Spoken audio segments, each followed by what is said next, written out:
Hello dear student, આજનો આપણો વિષય છે ગણિત ધોરણ 6 પ્રકરણ 5 પાયાના આકારોની સમજૂતી. આજે આપણે આ વિડીયોમાં ચર્ચા કરીશું સ્વાધ્યાય 5.8ની. આગળ તમે બીજા સ્વાધ્યાય જોયા, એમાં અલગ અલગ દરેક સ્વાધ્યાયમાં અલગ અલગ ટોપિક પર હોય છે. જેમ કે આગળનું સ્વાધ્યાય હતું એ ચતુષ્કોણ વિશે હતું, એના આગળનું સ્વાધ્યાય ત્રિકોણ વિશે હતું, પછી રેખાખંડ છે, ખૂણાઓ છે, એ પ્રમાણે હોય છે. તો તમારે દરેક સ્વાધ્યાય તૈયાર કરવાના છે. અહીંયા જ હું દાખલા ગણાવું છું એ તમે તમારી નોટબુકમાં લખજો અને તૈયાર કરજો. બીજા વિષય કેવું છે, બીજા સબ્જેક્ટમાં વિષયમાં કે તમે વાંચશો તો આવડી જશે, પણ મેથ્સ એવો વિષય છે કે જેમાં તમે ગણશો, શીખશો, લખશો તો જ આવડશે, એમને વાંચવાથી આવડશે નહીં. તો પ્રશ્ન એક છે, તપાસો કે નીચેનામાંથી કયા બહુકોણ છે. પ્રશ્ન એક, તપાસો કે નીચેનામાંથી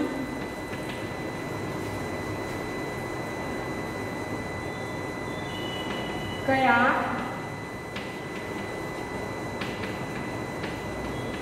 બહુકોણ છે, તેમાંનું કોઈ ન હોય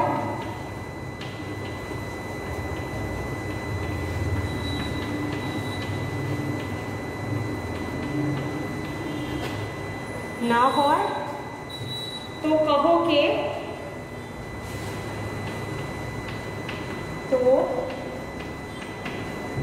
કે તે શા માટે નથી.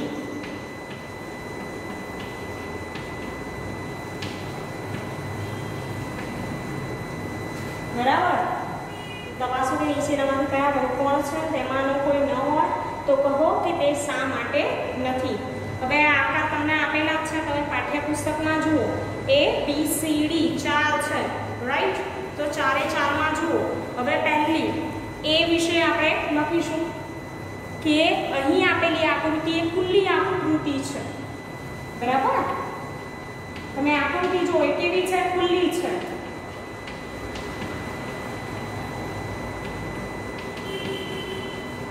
આકૃતિ એ ખુલ્લી આકૃતિ છે.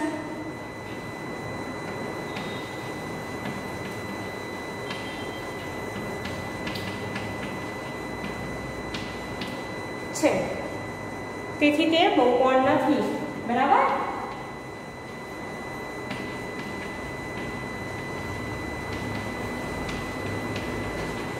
વિદ્યાર્થી મિત્રો, બહુકોણ એ શું છે? તો રેખાખંડોથી બનતી બંધ આકૃતિ છે. હવે પહેલી આકૃતિ તમે પાઠ્યપુસ્તકમાં જો, બધા પાઠ્યપુસ્તક લઈને બેસવું જ્યારે વિડીયો મેથ્સનો જોતા હોય ત્યારે, કારણ કે આકૃતિ જોવા માટે પાઠ્યપુસ્તકની જરૂર પડશે. કેટલીક આકૃતિ હું બોર્ડ પર દોરું છું, બધી દોરતી નથી, તો તમારે પાઠ્યપુસ્તકમાં જોઈ લેવાનું. તો એ આકૃતિ કેવી છે, ખુલ્લી છે. બરાબર? હવે બીજી આકૃતિ આપણે જોઈએ તો અહીં આપેલી આકૃતિ એ કેવી છે, બંધ આકૃતિ છે.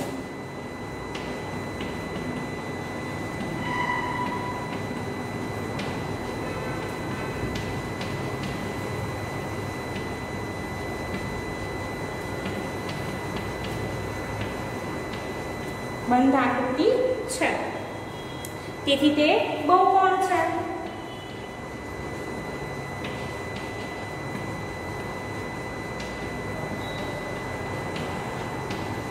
બહુકોણ છે. અને આ બહુકોણને 6 બાજુઓ છે. કેટલી બાજુઓ છે તમે જુઓ અંદર પાઠ્યપુસ્તકમાં.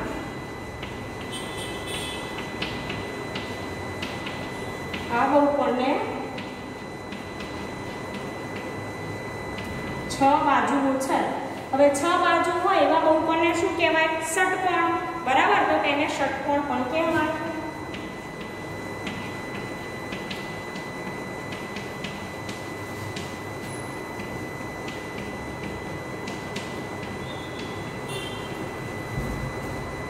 સમજ્યા? હવે સી. હવે અહીં આપેલી આકૃતિ બંધ છે. આકૃતિ જુઓ તમે સી, તો એ કેવી છે, બંધ આકૃતિ.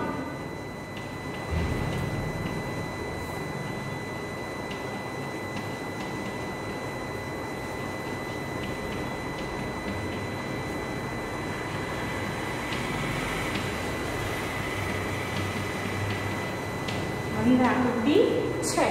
બરાબર, તમને એટલી તો ખબર પડવી જોઈએ કે કઈ આકૃતિ બંધ છે અને કઈ આકૃતિ ખુલ્લી છે, પરંતુ તે રેખાખંડો વડે બનેલી આકૃતિ નથી। તે રેખાખંડો વડે બનેલી આકૃતિ નથી।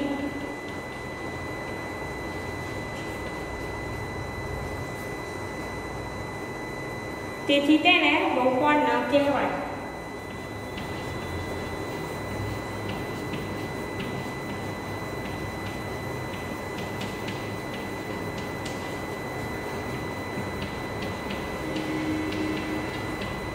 વિદ્યાર્થી મિત્રો, તેથી તેને બહુકોણ ન કહેવાય।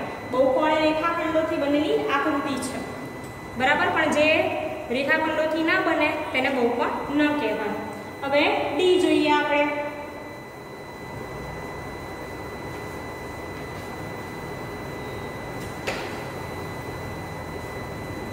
આ તમે આવી રીતે પોઈન્ટ વાઇઝ લખજો, આકૃતિ પણ ડ્રો કરજો।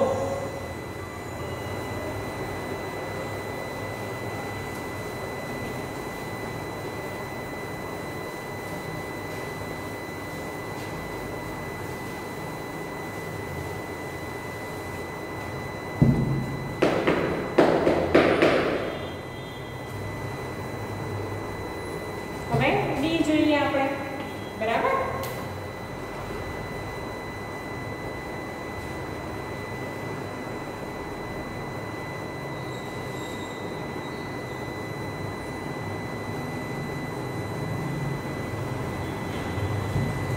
હવે એમાં જો કે અહીં આપેલી આકૃતિ બંધ આકૃતિ છે અને આખી આકૃતિ રેખાખંડો વડે બનેલી નથી, તો પહેલા આપણે શું લખીશું? પહેલા તો એવું લખવાનું કે આકૃતિ બંધ છે કે ખુલ્લી, તો અહીંયા લખીશું અહીં આપેલી આકૃતિ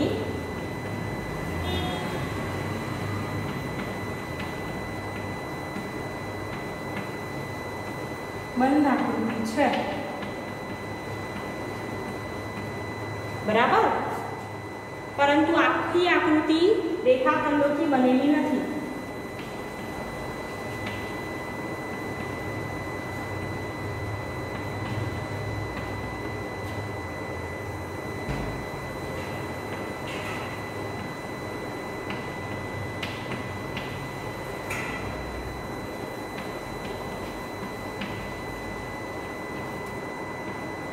બનેલી નથી। આકૃતિમાં બે રેખાખંડો છે, જ્યારે ત્રીજો વક્ર છે। જુઓ તમે, આકૃતિમાં બે રેખાખંડો છે અને ત્રીજો વક્ર છે। ત્રીજો શું છે વિદ્યાર્થી મિત્રો? વક્ર છે, તેથી તે બહુકોણ નથી।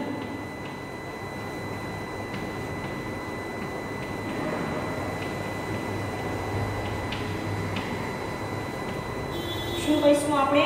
તેથી તે બહુકોણ નથી, બરાબર। બધા જ રેખાખંડ હોય તો જે બહુકોણ કહેવાય, એકાદું પણ વક્ર હોય તો ના ચાલે।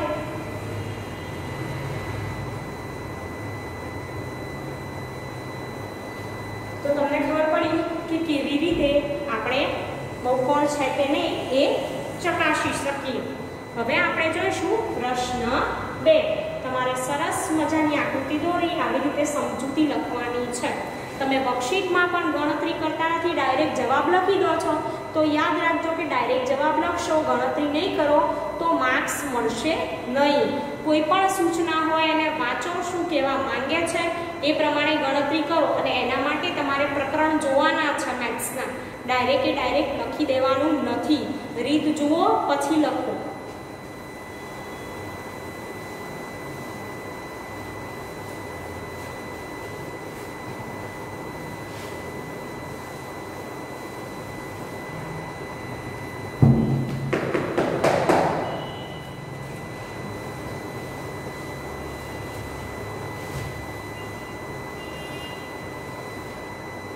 હવે નેક્સ્ટ, દરેક બહુકોણનું નામ લખો એવું કીધું છે। બરાબર. પ્રશ્ન 2,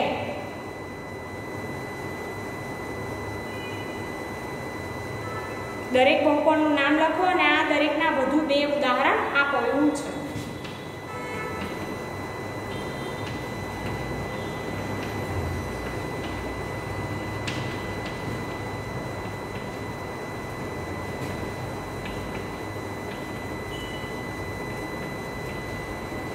નામ લખો. હવે એ જુઓ કેવી રીતે આકૃતિ આપી છે. તો આવી આકૃતિ તમને દેખાય છે, રાઈટ. આ એ તો પાઠ્યપુસ્તકમાં જુઓ. અને એવું કીધું છે કે દરેકના વધુ 2 ઉદાહરણ આપો. તો પહેલું તમને આ આકૃતિ શું દેખાય છે? 1 2 3 4 રેખાખંડ છે એટલે શું કહેવાશે? ચતુષ્કોણ. શું કહેવાશે? તો આ બહુકોણને 4 બાજુઓ છે તેથી તેને ચતુષ્કોણ કહેવાય. કેટલી બાજુ? તો 1 2 3 4. આ બહુકોણને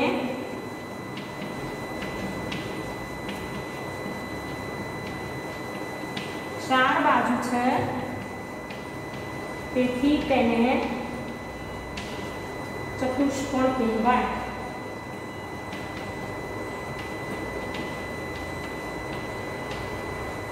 બરાબર વિદ્યાર્થી મિત્રો. હવે એના ઉદાહરણ આપીશ બીજા. તો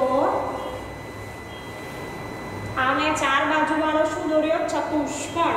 હવે એનું ઉદાહરણ આપણે નામ લખીશું P Q R S. ચતુષ્કોણ PQRS.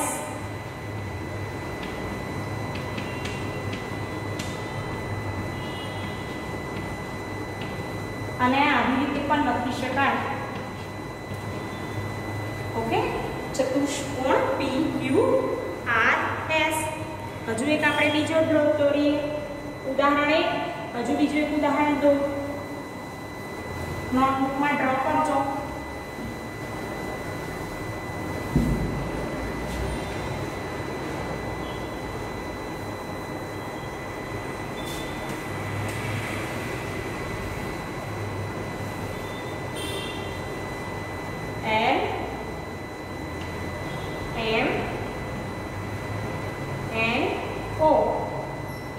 ચતુષ્કોણ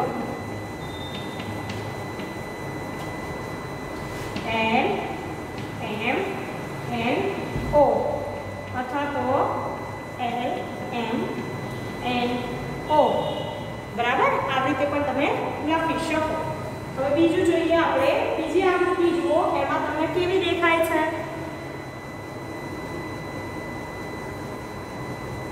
તો બીજી આકૃતિ તમને ત્રિકોણ જેવી દેખાય છે, હે ને? દેખાય છે ને? જવાબ તો આપો. મને તો તમારો અવાજ સંભળાતો હોય નથી.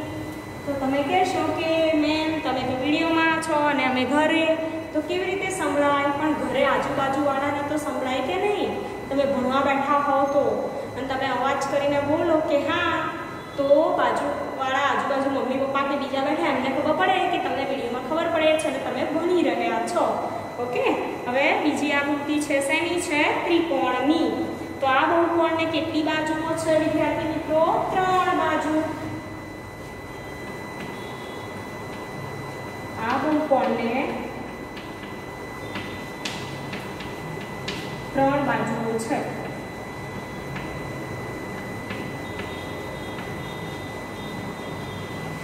તેથી તેને ત્રિકોણ કહેવાય.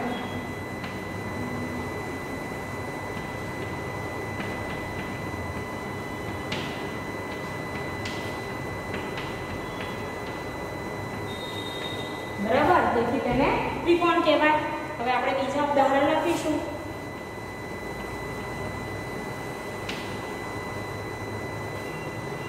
કોઈ પણ રીતે તમે ત્રિકોણ દોરી શકો છો. A B C. તો આપણે નામ લખીશું. ત્રિકોણ A B C. શું લખ્યું? ત્રિકોણ A B C. હવે આગળ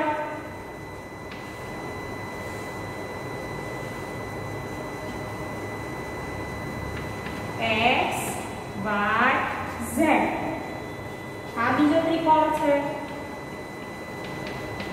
ત્રિકોણ x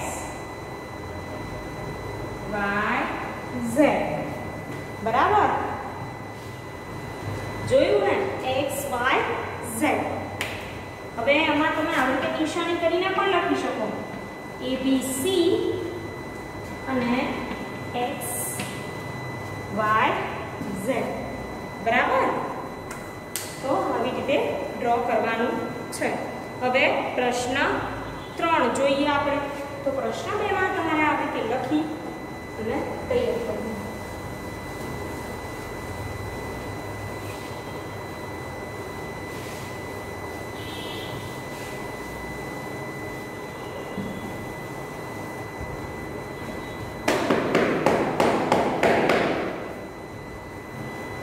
કે નિયમિત ષટકોણની કાચી આકૃતિ દોરો, તેમાં કોઈ પણ 3 બિંદુઓને જોડી ત્રિકોણ રચો અને તમે દોરેલો ત્રિકોણ કયા પ્રકારનો છે તે કહો. તો વિદ્યાર્થી મિત્રો, પહેલા હું તમને ષટકોણ દોરીશ, બરાબર. પ્રશ્ન 3 જુઓ. એમાં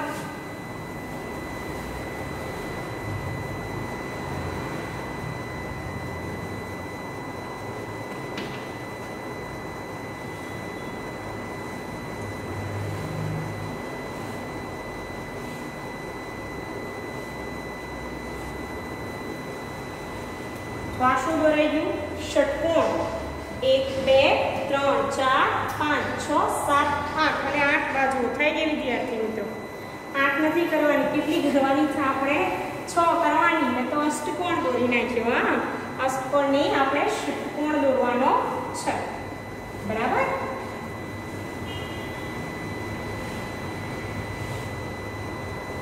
તો આ થઈ ગયો આપણો ષટકોણ. 1 2 3 4 5 6.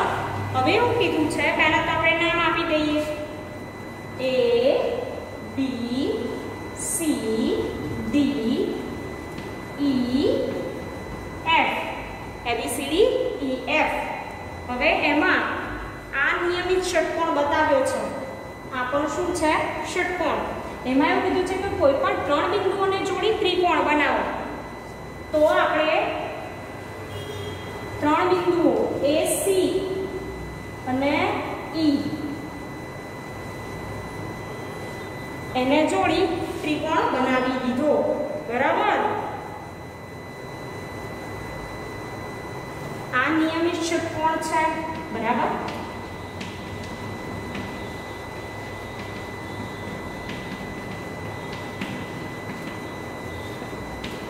ત્રણ બિંદુઓ A, C અને E ને જોડી ત્રિકોણ ACE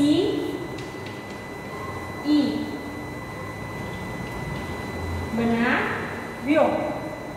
સમજ્યા? હવે આગળ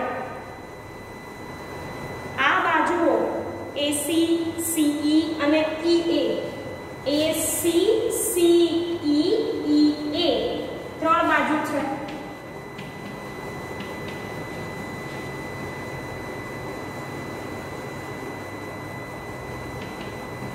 AC, CE,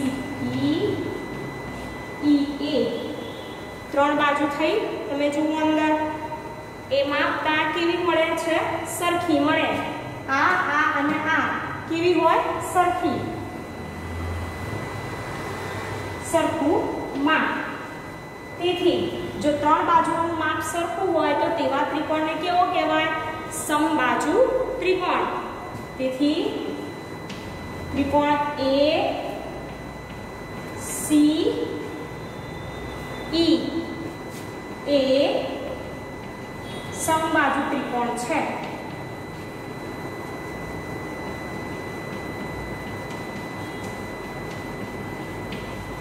બરાબર વિદ્યાર્થી મિત્રો? હવે આગળ જોઈએ. પ્રશ્ન 4. નિયમિત અષ્ટકોણની કાચી આકૃતિ દોરો. તો તમે ઈચ્છો તો ચોરસ પેપરનો ઉપયોગ કરી શકો અને અષ્ટકોણના બરાબર 4 બિંદુઓને જોડી કેટલા બિંદુઓને વિદ્યાર્થી મિત્રો 4 બિંદુઓને જોડી લંબચોરસ બનાવી શકો છો। તો આપણે હવે આગળ પ્રશ્ન 4 જોઈએ। આમાં ત્રિકોણ બનાવ્યું હતું, ષટકોણમાં અષ્ટકોણમાં લંબચોરસ બનાવવાનું છે।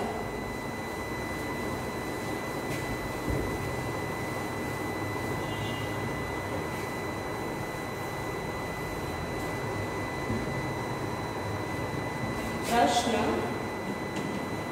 4 तो हूँ पहला अष्टकोण ड्रॉ करीश, बराबर? तमे पण दौड़जो।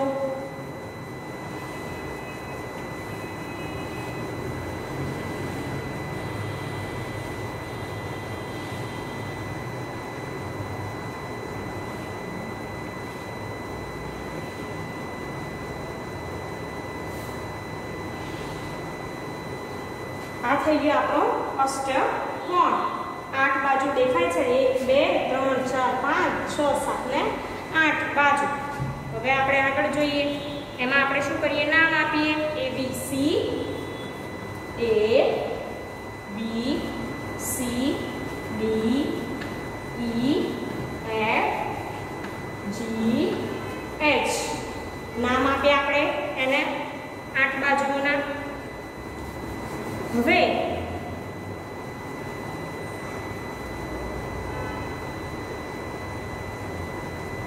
એવું કીધું છે કે 4 બિંદુઓ જોડી લંબચોરસ, તો આપણે જોડીશું A B E H। શું જોડ્યું? A D E H, બરાબર? અથવા તો H E।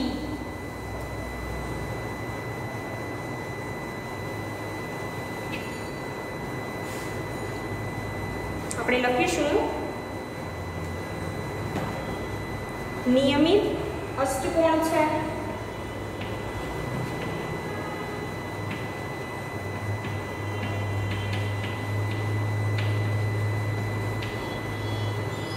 ચાર બિંદુઓ જોડ્યા।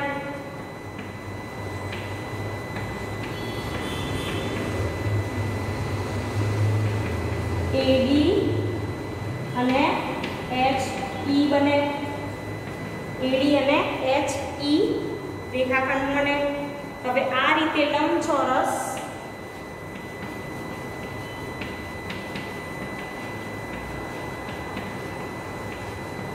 A B H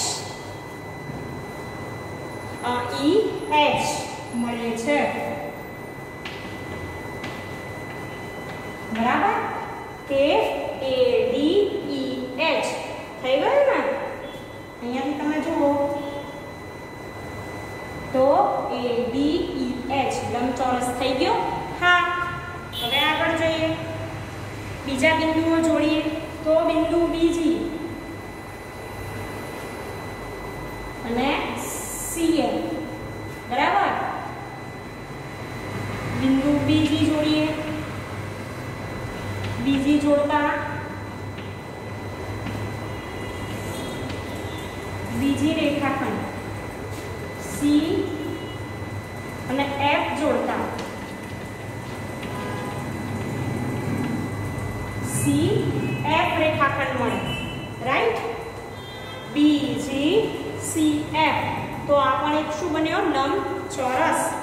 તો અહીં લંબચોરસ BC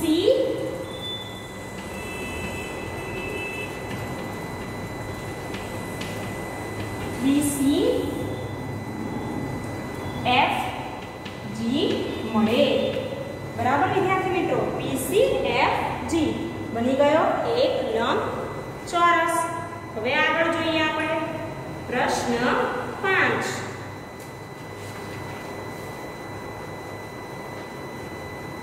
તો તમારે આવી રીતે દોરવાનું છે।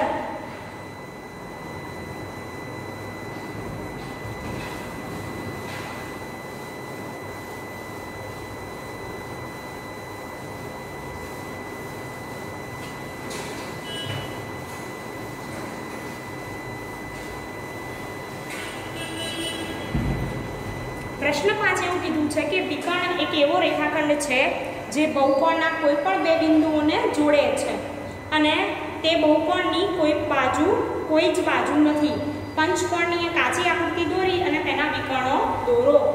પ્રશ્ન 5 એમાં શું દોરવાનું છે? પંચકોણ. વિદ્યાર્થી મિત્રો કેટલી બાજુ? 5 બાજુ.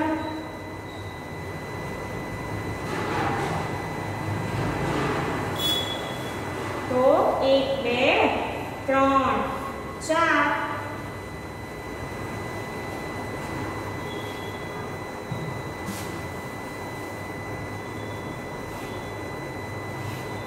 અને 5. આ થઈ ગયો આપણો પંચકોણ તૈયાર. કેટલી બાજુ? 5 બાજુ. હવે નામ આપી દઈએ. A B C D E.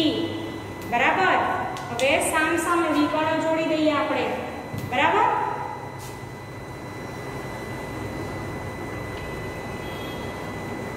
Line draw કરશો તો પણ વાંધો નહીં. 2 કર્યા. હવે આગળ BD BE EC. બરાબર. તો આવી રીતે આપણે કરેલું છે. તો આપણું આ તમે જુઓ કે આ પંચકોણ છે, એમાં વિકર્ણ મેં દોર્યા છે. તો AB CD E AB CD E એ પંચકોણ છે. હવે તેમાં વિકર્ણો કયા કયા? AC AD AC AD.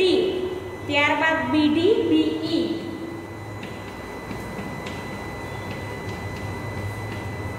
કયા? BD BE. ત્યારબાદ EC મળે છે અથવા તો CE એ પણ શું છે? વિકર્ણ છે. તો આટલા વિકર્ણ આપણને મળે છે. આ શું છે? વિકર્ણો. પ્રશ્ન 5માં. તો વિદ્યાર્થી મિત્રો આપણે આ વિડીયોમાં આટલે સુધી રાખીશું. આપણે આજે સ્વાધ્યાય 5.8 શીખ્યા. એમાં જે શીખ્યા એ તમારે તૈયાર કરવાનું છે. Thank you.